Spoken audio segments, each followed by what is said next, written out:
হরে কৃষ্ণ। তো আমরা আলোচনা করছিলাম যে মানুষের কেমন খাদ্য খাওয়া উচিত। তো আমার অলরেডি এই সম্বন্ধে 3টে ভিডিও দেয়া আছে, যারা দেখেননি অবশ্যই দেখবেন।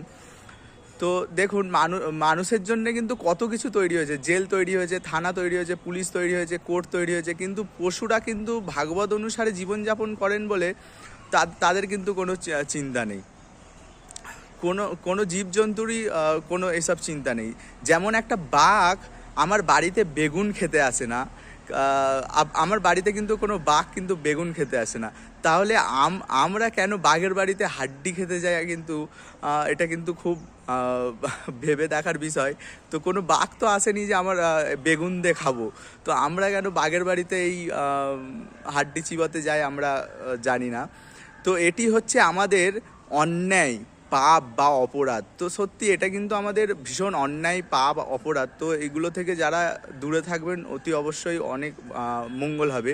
তো তার ফলে অন্তিমে আমাদের নরক যন্ত্রণা ভোগ করতে হয়। তো এত কিছু করার জন্য কিন্তু আমাদের যে শেষ যে জীবনটা বা আমাদের অন্তিমকালে কিন্তু আমাদের সেই নরক যন্ত্রণা ভোগ করতে হয়। তো সবাই চেষ্টা করবেন, আমাদের দেহের গঠন অনুযায়ী কিন্তু আমাদের সাত্ত্বিক আহার গ্রহণ করা অতি অবশ্যই খুব প্রয়োজনীয়, এবং আমাদেরও ভাগবত অনুসারে জীবনযাপন করা অবশ্যই করণীয়।